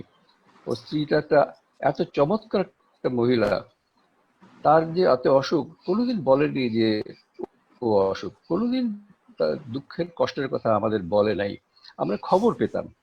এমনকি ও একবার ওর নিজের অসুখের জন্য সিঙ্গাপুর গিয়েছে, ফিরে আসলো, শুনলাম যে ওর থেকে তার স্ত্রীর অসুখ অনেক বেশি, খুব খারাপ অবস্থা। তো এইসব দেখে থেকে ধীরে ধীরে আমাদের মধ্যে একটা একটা একটা টান একটা জমে গেছে, এটা আমরা বুঝতে পারলাম সেদিন যেদিন সকালে টেলিফোনটা আসলো। তো আমার আমার মনে হয় সুদীপেন্দ্র আপনাদের সবাই আরো বেশি অনেক কিছু বলবেন। আমি শুধু ওর সোশ্যাল ওয়ার্কটাই, ওর জীবনের সঙ্গে আমার জীবনের, আমি ওর ব্যবসাও জানতাম না, ওর প্রফেশন, আমি ইঞ্জিনিয়ার, আমি অ্যাকাউন্টেন্সির কিছুই বুঝি না। আর রাজনীতির সময় আমরা একটা জিনিস দেখতাম, আমরা অবশ্য আমরা নিজেরও কোনো সময় আমাদের বন্ধু বান্ধব মধ্যে কেউ যদি মন্ত্রী হতেন বা বিশাল কিছু হতেন, তাহলে আমরা যেতাম না। কেউ জাস্টিস হয়ে গেছেন, আমরা যেতাম না। আমরা জানি যে ওই সময়টা তাদেরকে ছেড়ে দেওয়াই ভালো। মানে অনেকে তো আছে, অনেক আমরা ওসব কিচ্ছু না, এমনকি কোনো সুপারিশও কোনোদিন করি না। সেজন্য বোধহয় আমাদের উপরে গিয়েছিল। আমি আজকে ধীরে ধীরে আমরা আস্তে আস্তে মান্নান সাহেবকে আর পাবো না, আর সেই মিষ্টি চেহারাটা দেখবো না। সেই ধীরে ধীরে একটু একটু করে রসিক সে কথা একটা বলবে না। সুতরাং আমরা যতটুকু পারবো, যতদিন পারবো, ওর জন্য দোয়া করব যেন আল্লাহ ওকে করে, আল্লাহ যেন ওর কবর আযাব কম করে দেয়, আল্লাহ যেন এই একটা সত্যিকারের ভালো মানুষকে যেটা উনি প্রতিশ্রুতি দেন সেভাবে যেন ইয়ে করা হয়। ধন্যবাদ জনাব রেজাউর রহমান। আমি Thank you, এখন আমি অনুরোধ করব বাংলাদেশের সাবেক তত্ত্বাবধায়ক সরকারের উপদেষ্টা মরহুম জনাব আব্দুল মান্নান সাহেব যখন বাংলাদেশ সরকারের বিমান প্রতিমন্ত্রীর দায়িত্বে ছিলেন, তখন তার সহকর্মী হিসাবে বিমান সচিবের দায়িত্ব পালন করেছেন, যিনি একসময় বাংলাদেশ বিমানের ব্যবস্থাপনা পরিচালক ছিলেন, বাংলাদেশের একজন বিশিষ্ট শ্রদ্ধাভাজন নাগরিক জনাব আব্দুল মুহিত চৌধুরী সাহেব।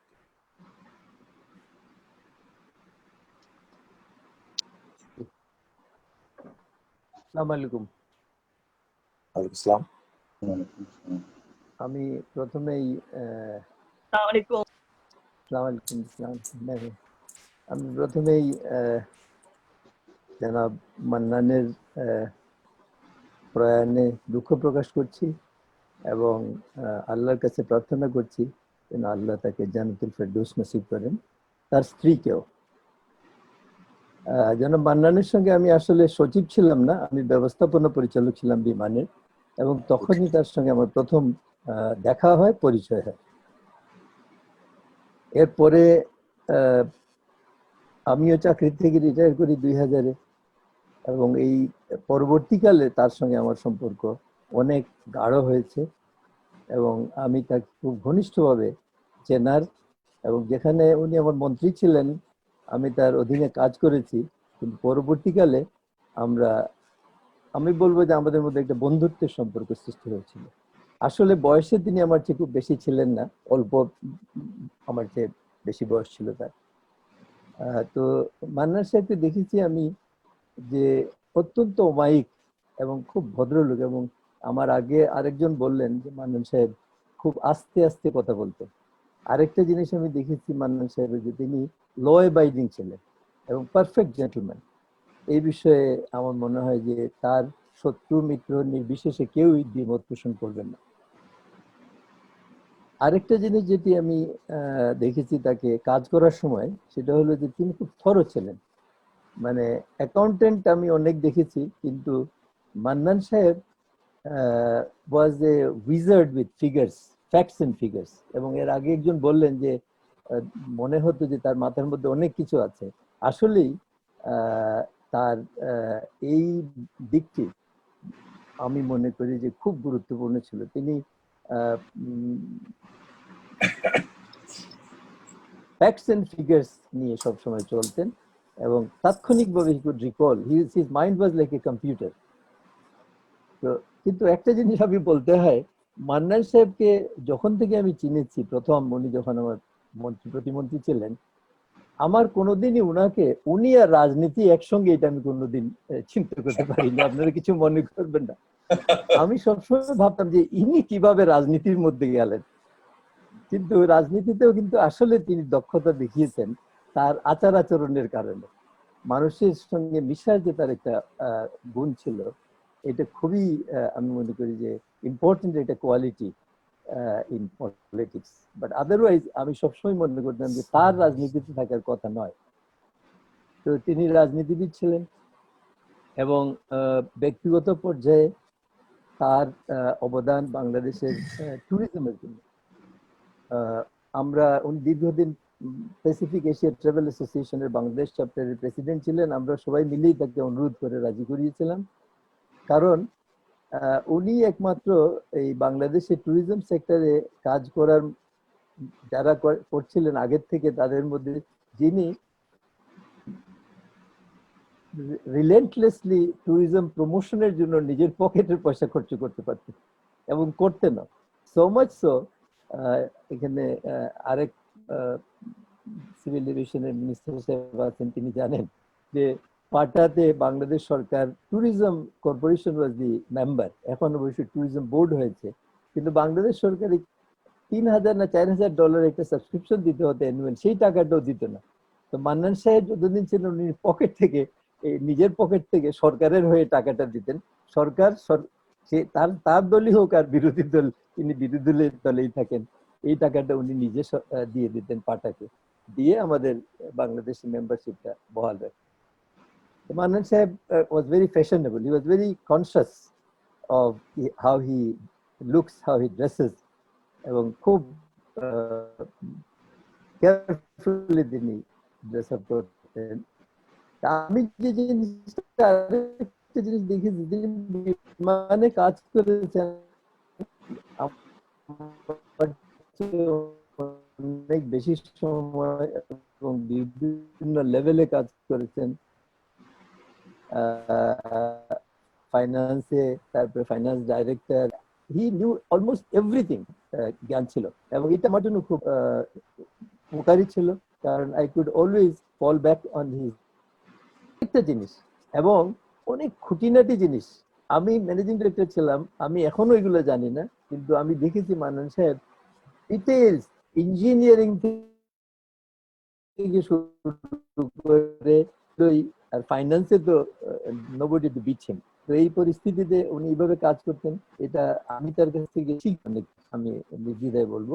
এবং he spend lot of time. আরেকটা জিনিস উনি খুব পরিশ্রম করতে পারতেন, যেটা ওনার এমনি দেখলে মনে হতো না যে তিনি এত পরিশ্রম করতে পারবেন ব্যক্তিগতভাবে, but he is could go through lot of physical pain and efforts to do things. তবে মান্নান একটা জিনিস আমি দেখেছি, ভাবি মারা যাওয়ার পর I so A total transformation in mister Mannan. এবং আমার স্ত্রী 2017 অগাস্টে মারা গেছেন, ভাবি তার কিছুদিন পরে মারা গেছেন। তো আমাদের এরপরে দেখা হতো আজিমপুর কবরস্থানে। আমি প্রথম দিকে কয়েকদিন রেগুলার যেতাম, তারপরে আমি আই ডিসাইডেড যে গুলশান থেকে যাওয়া সম্ভব না, সেই জন্য আমি সব যাই শুক্রবারে সকালে। এবং প্রত্যেক শুক্রবারে মান্নান সাহেবের সঙ্গে দেখা হতো, কিন্তু উনি প্রত্যেক দিন কবরস্থানে যেতেন ভোরবেলা, এবং প্রথম দিকে তো গিয়ে অনেকক্ষণ থাকতেন, আমার সঙ্গে সবসময় দেখা হতো, কথাবার্তা হতো। আর আরেকটা শেষের দিকে উনি যেতেন, কিন্তু আগের মতো অতটা সময় দিতে পারতেন না, শরীর খারাপ, দাঁড়াতে পারতেন না, খুব ধরে ধরে ওনাকে ওনার যে সহকর্মী যারা সাপোর্ট স্টাফ ছিল তারা তাকে গাড়ির ভিতরে নিয়ে যেত।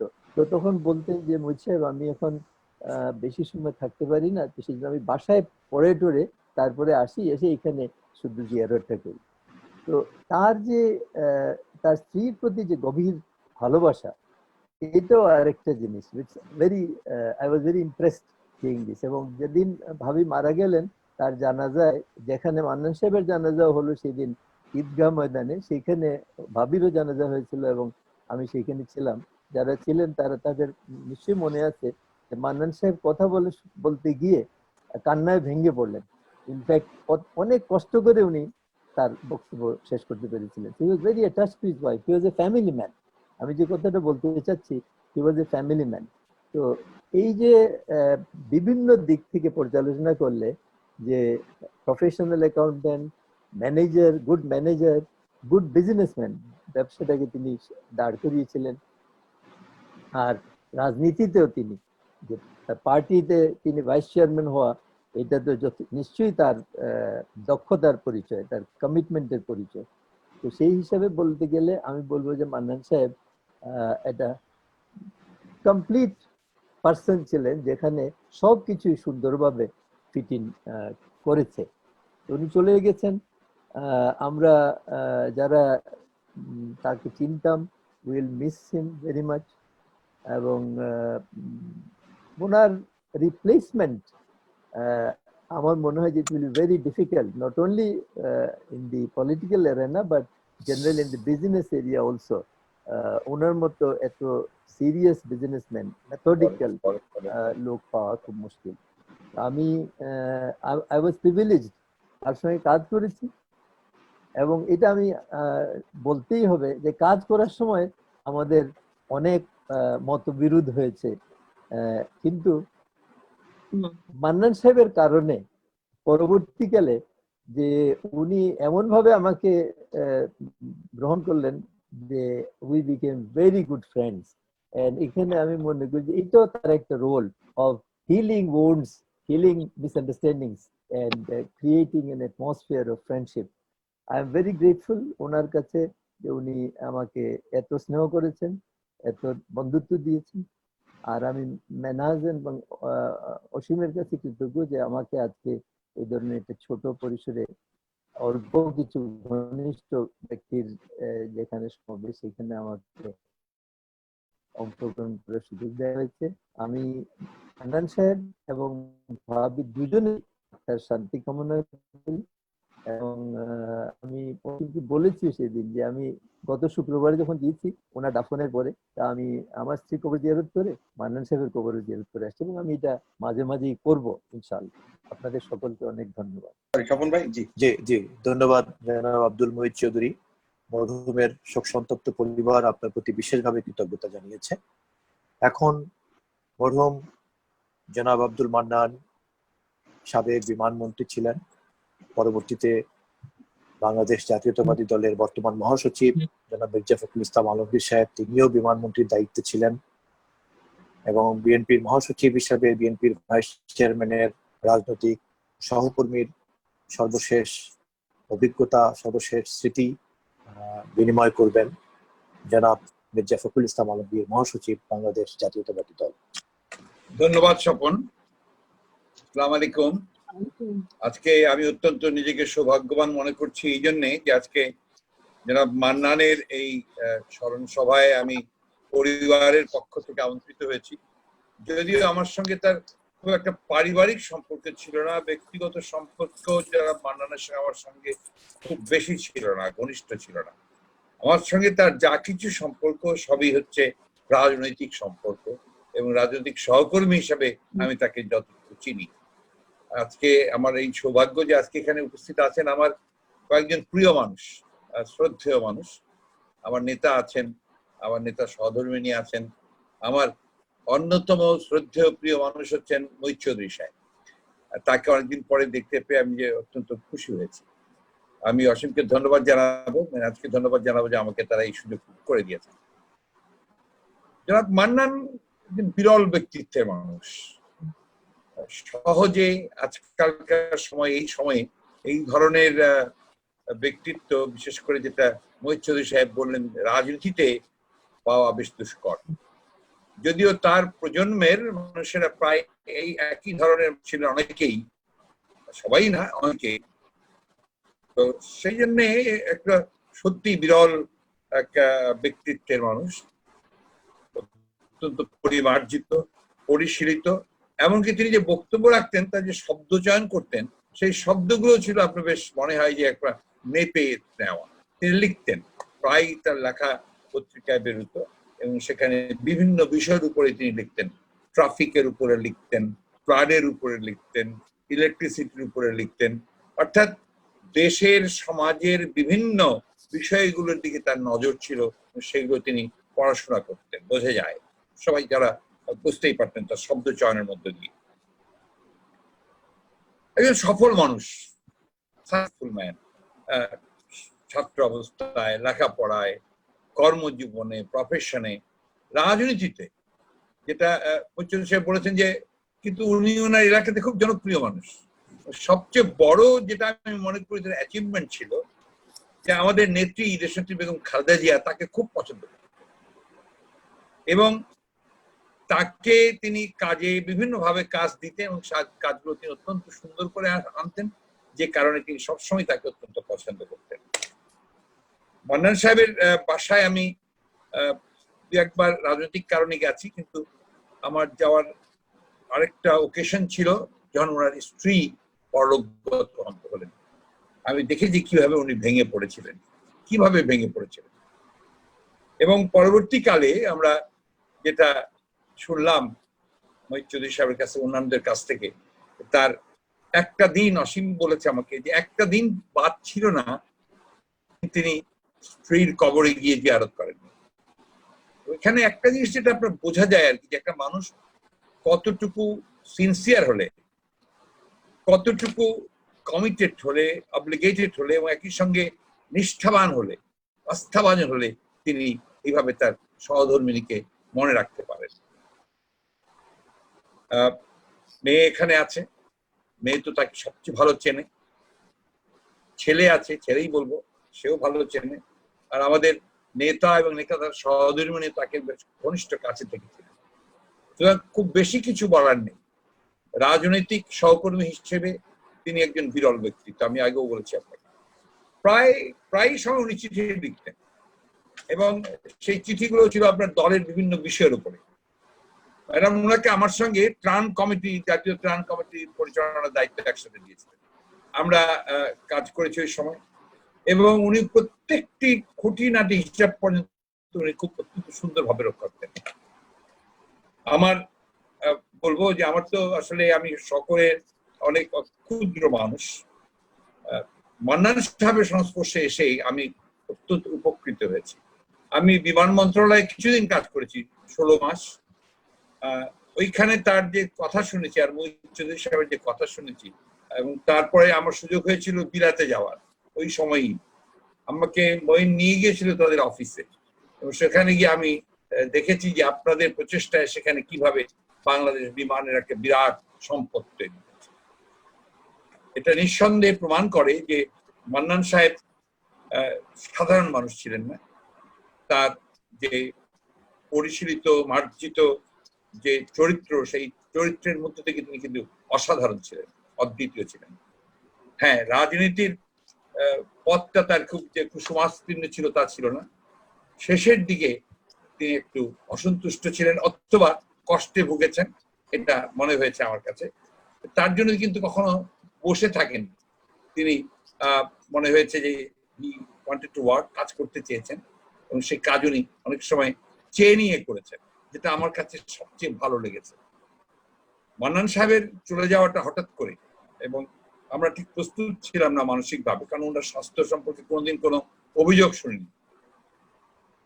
উনি চলে যাওয়াতে বিএনপির, আমি বলবো শুধু নয়, বাংলাদেশের আপনার যে উন্নয়নমুখী রাজনীতি, বাংলাদেশের যে মানুষের যে আপনার একটা অভাব, সত্যিকার অর্থে মানুষের যে একটা অভাব, বাংলাদেশে যেটাকে বলা যেতে পারে যে আপনার যোগ্য মানুষের যে অভাব, সেইখান থেকে একটা বড় শূন্যতার সৃষ্টি হবে।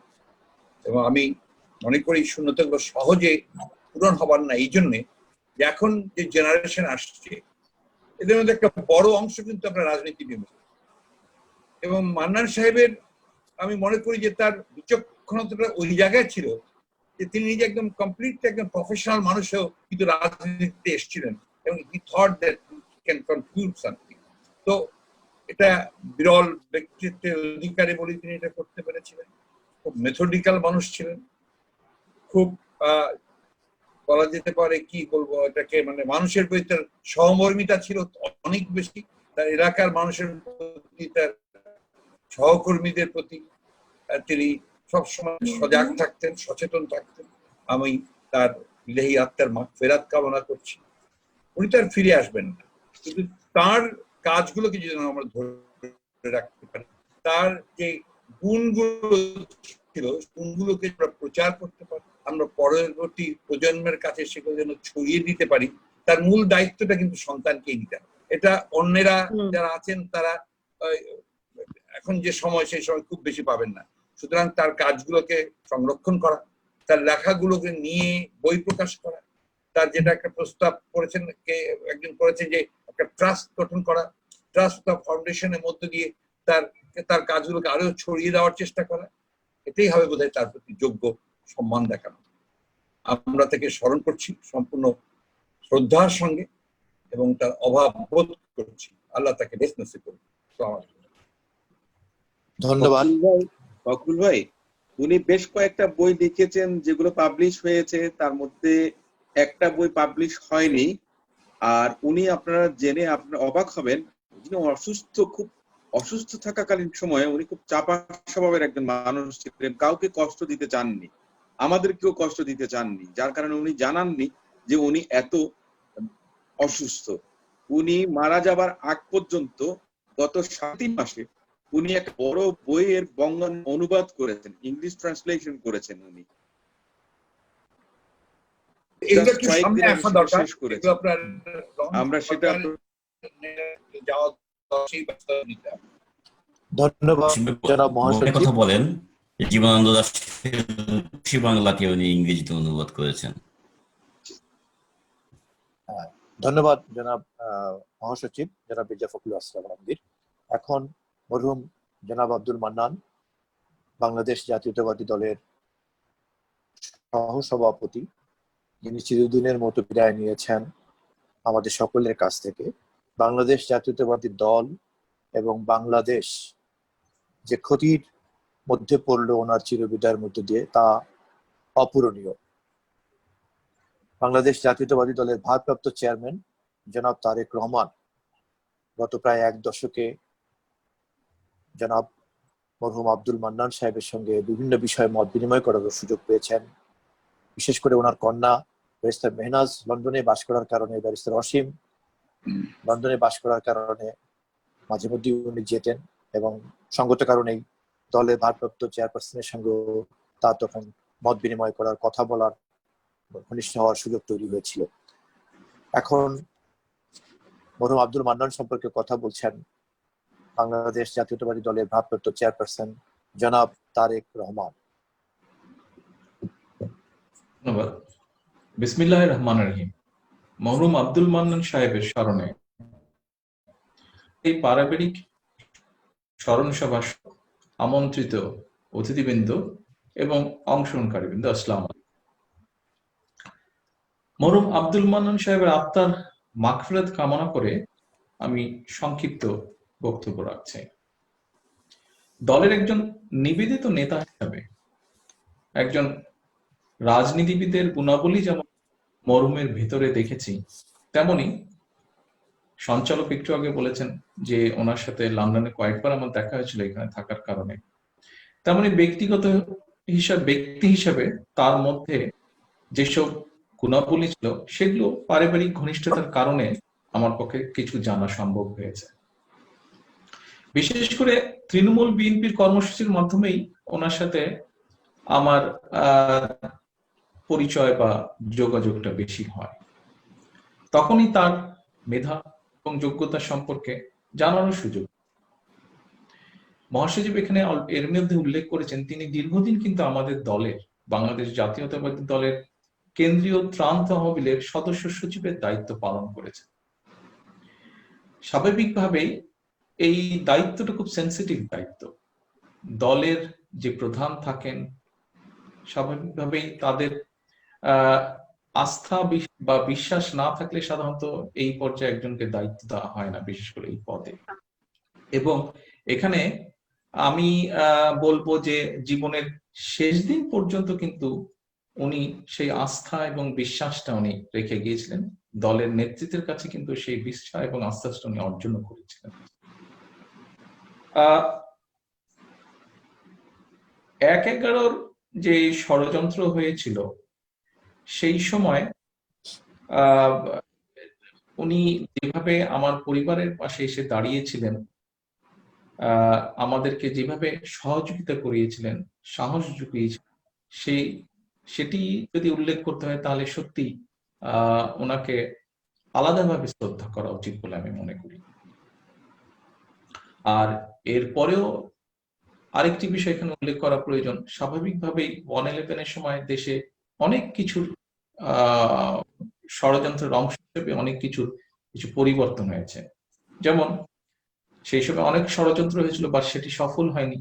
নির্বাচন কমিশনে সেই সময় একটি আইন করা হলো যে সকল রাজনৈতিক দলকে নিবন্ধিত করা হবে। সেই সময় মরহুম মান্নান সাহেবকে সেই দায়িত্বটা দেওয়া হয়েছিল। এখানে ব্যারিস্টার অসীম তার বক্তব্যে একটি কথা উল্লেখ করেছে যে একটি রিট পিটিশনের ব্যাপারে।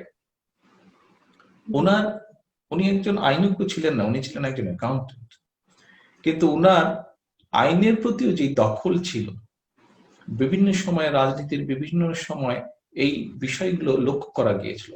এবং 111-এর সময় যখন এই জিনিসটা, এই আইনটা চালু করা হলো যে নিবন্ধিত হতে হবে সকল রাজনৈতিক দলকে, স্বাভাবিকভাবে বাংলাদেশ জাতীয়তাবাদী দলকে তখন অ্যাপ্লিকেশন করতে হয়, দরখাস্ত করতে হয় নিবন্ধনের জন্য। এবং সেই সময় কি প্রক্রিয়ায় কিভাবে কি হবে না হবে যাবতীয় বিষয়গুলো কিন্তু মান্নান সাহেবকে দায়িত্ব দেওয়া হয়েছিল এবং উনি খুব সুন্দরভাবে এই কাজটি সম্পূর্ণ করেছিলেন।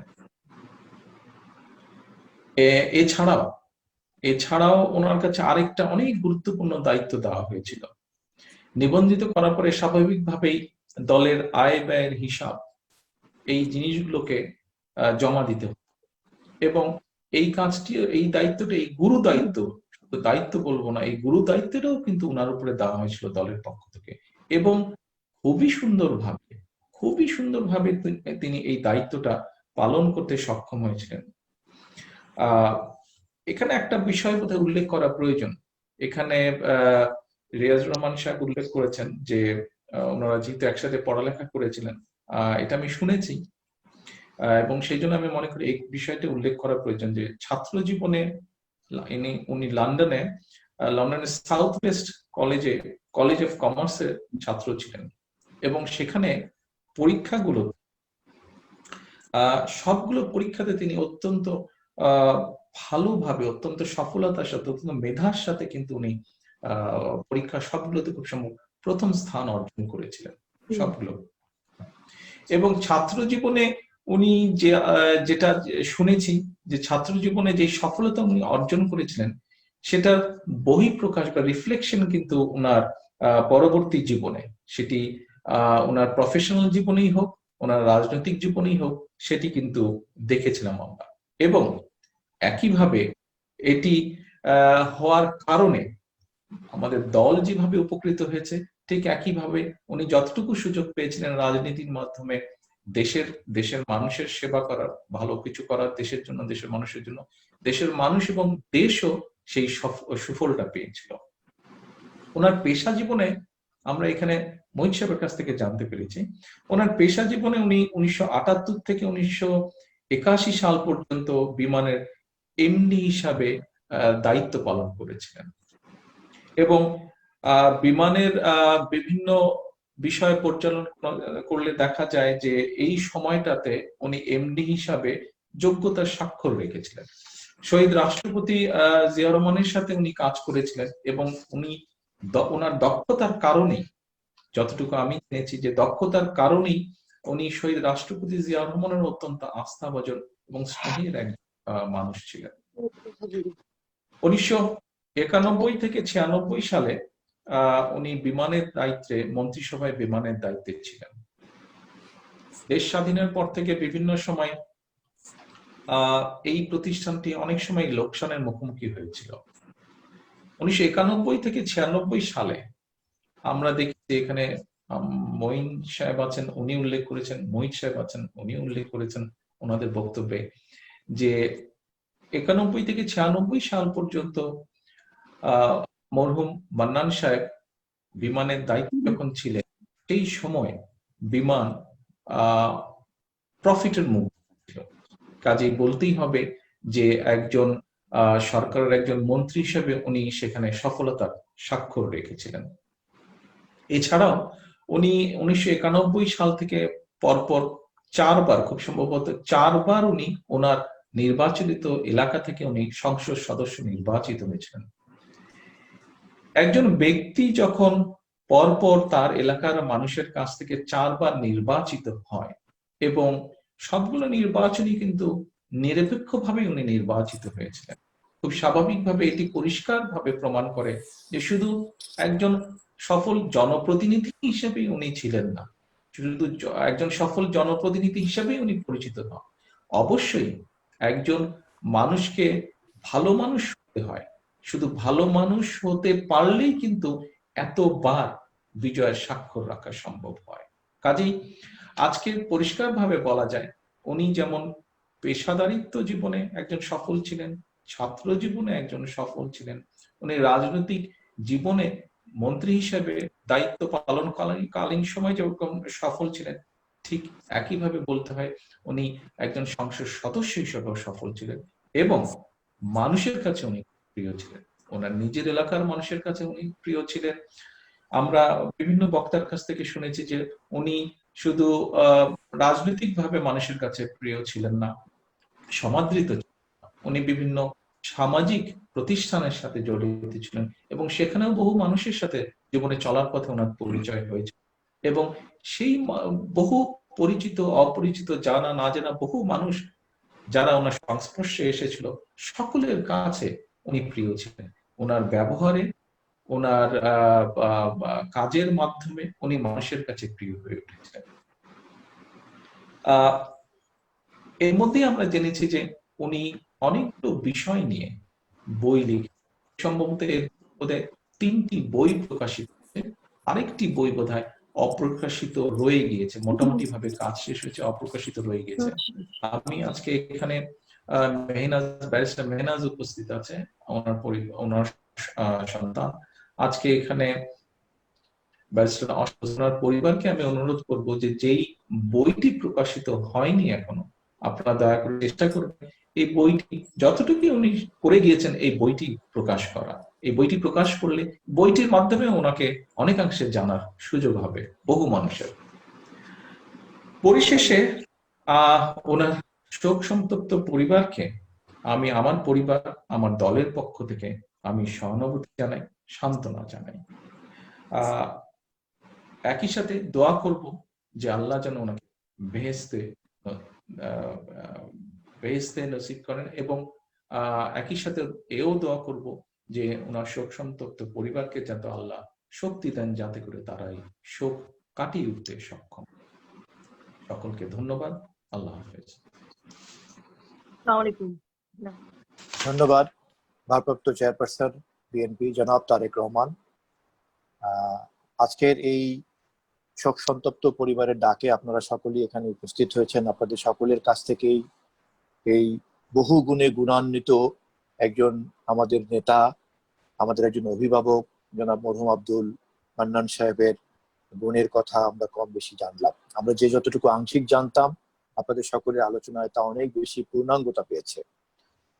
তার জ্ঞানের যে গভীরতা, বিভিন্ন বিষয়ে কথা বলার আগে তার যে হোমওয়ার্ক, তার যে পেশাদারিত্ব, তার যে সেন্স অফ হিউমার, তার যে সেন্স অফ প্রপোর্শন, তার মিতভাষিতা, তার মৃদুভাষিতা এবং অন্যের প্রশংসা করার ব্যাপারে তার যে উদারতা, এই গুণগুলি সত্যি বিরল। তার মতো একজন মানুষের চলে যাওয়া অপূরণীয় ক্ষতি আমাদের সকলের জন্য। তবে আমরা যদি তাকে স্মরণ করতে পারি, তার কাছ থেকে গ্রহণ করতে পারি তার গুণ এবং ছড়িয়ে যেতে পারি পরবর্তী প্রজন্মে, সেটি হবে তার প্রতি প্রকৃত শ্রদ্ধা প্রদর্শন। আমি পরিবারের পক্ষ থেকে, মেহনাজের পক্ষ থেকে, ব্যারিস্টার অসীমের পক্ষ থেকে আজকে এই ধরনের একটা পরিবেশে যে সমন্বয় করার সুযোগ পেলাম, আমি এটাকে মরহুম আব্দুল মান্নানের প্রতি আমার শ্রদ্ধা জ্ঞাপনের সুযোগ হিসাবে গ্রহণ করেছি। আমি তার স্নেহ পেয়েছি, অনেক স্নেহ পেয়েছি। লন্ডনে মেহনাজের বাসায়, ধানমন্ডিতে ওনার বাসায় যখনই কথা বলেছি, আমার মতো ক্ষুদ্র মানুষকে উনি অনেক সময় দিয়েছেন এবং অনেক বিষয়ে উনি শেয়ার করেছেন।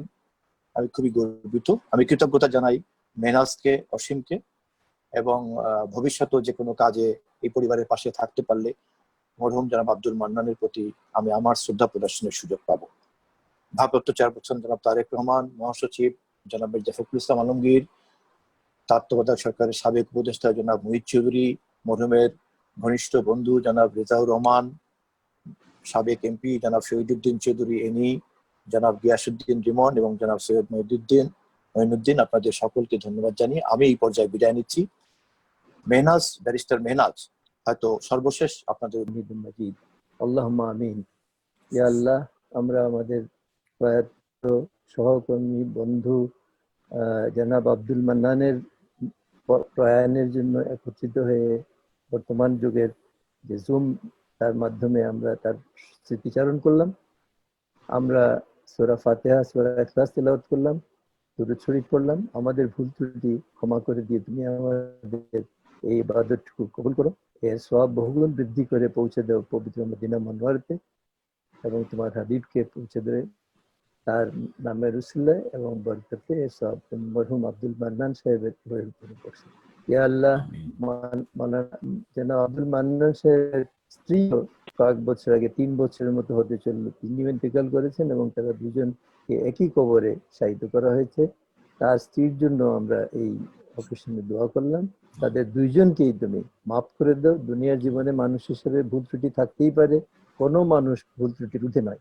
সেই হিসাবে তাদের ভুল ত্রুটিগুলো তুমি মাফ করে দাও এবং তাদের যা ভালো কাজ করেছেন, মানুষের কল্যাণে কাজ করেছেন, ইবাদত বন্দেগী করেছেন, সেগুলো কবুল করে তার উসিলায় তাদের দুইজনকে মাফ করে দাও। আমরা যারা এই অনুষ্ঠানে শরীক হলাম, আল্লাহ তুমি আমাদেরকে মাফ করে দাও। আমাদের সকলের মাতা পিতা যারা দুনিয়ার থেকে চলে গেছেন, তাদের রুহের মাগফিরাত করে দাও এবং আমাদের সন্তান সন্ততি তাদেরকে দ্বীন ইসলামের উপরে প্রতিষ্ঠিত করে দেয়, যাতে তারা মুসলমান হিসেবে জীবনযাপন করে আমাদের জন্য পরবর্তীকালে দোয়া করতে পারে।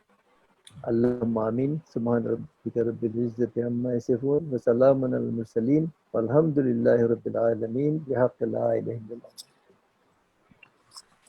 ব্যারিস্টার মেহনাজ, আপনাকে অনেক ধন্যবাদ। ব্যারিস্টার মেহনাজ সবাইকে সমাপ্তি বক্তব্য রাখার আগে আবারও সন্তপ্ত পরিবারের পক্ষ থেকে কৃতজ্ঞতার সঙ্গে ডাক্তার জুবাইদুর রহমানের যে পৃষ্ঠপোষকতা, তার যে সহানুভূতি, তার যে মনোযোগ, সেজন্য কৃতজ্ঞতা প্রকাশ করছি।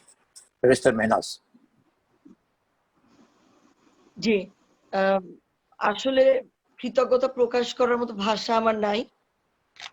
আপনারা সবাই এই এতক্ষণ ধরে, আমার না হয় বাবা, আমি 2 ঘন্টা কেন, আমি 4 ঘন্টাও থাকবো এরকম অনুষ্ঠানে, কিন্তু আপনারা যে এতটুকু সময় নষ্ট করে আমাদের জন্য আমাদের কাছে আছেন, আমার বাবার স্মৃতিচারণ করলেন, প্রত্যেকে যে যার কর্ম জায়গা থেকে আর কি।